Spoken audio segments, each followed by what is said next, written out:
Brent was always a sweet kid. He was interested in everything. In high school, he tried out for everything, baseball team, volleyball team. Whether he made it or not, it didn't matter because he just had so much fun just doing all the different sports and seeing what he can do. Brent had been home for a short summer break before he had to go back to school in Canada, in Alberta, Lethbridge.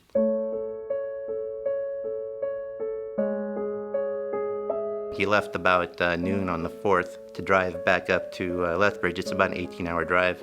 I got a call from my daughter Corinne saying to call the St. James Hospital in Butte, Montana regarding Brent.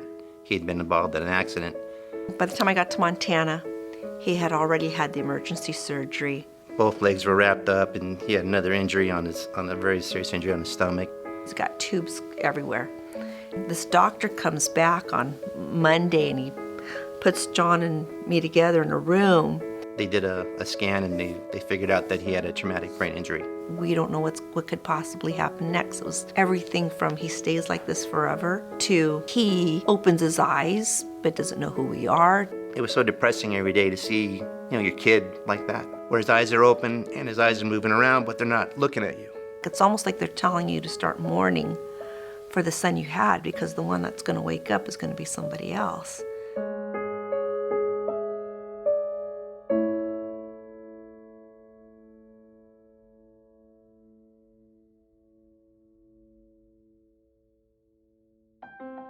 We first met Brent in 2015, and he was rather immobile, not able to talk, and rather tall.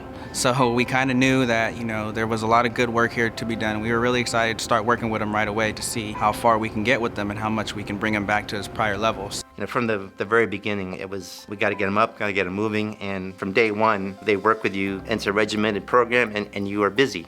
The first day, he started reacting to us. Every day I could see a little better, a little improvement here, a little there.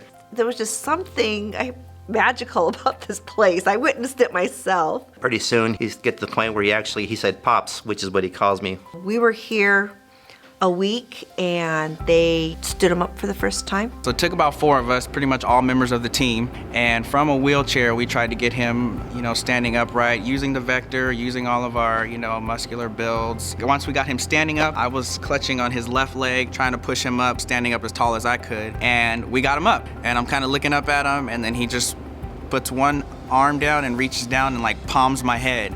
That was how that day went, and that was like a pretty aha moment for the whole gym, actually.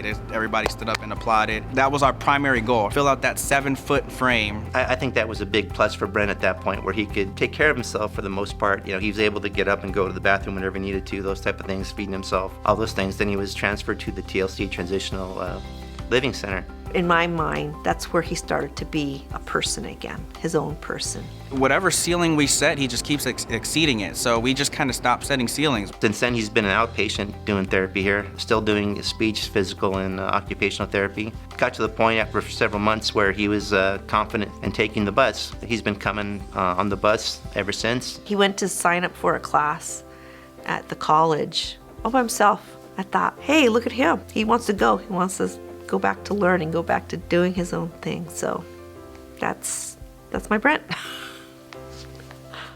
My name is Brent Watkins. I want to thank Casa Colina for helping me get better. My plans for the future are to go back to school and graduate while playing basketball for the University of Lethbridge, Alberta, Canada.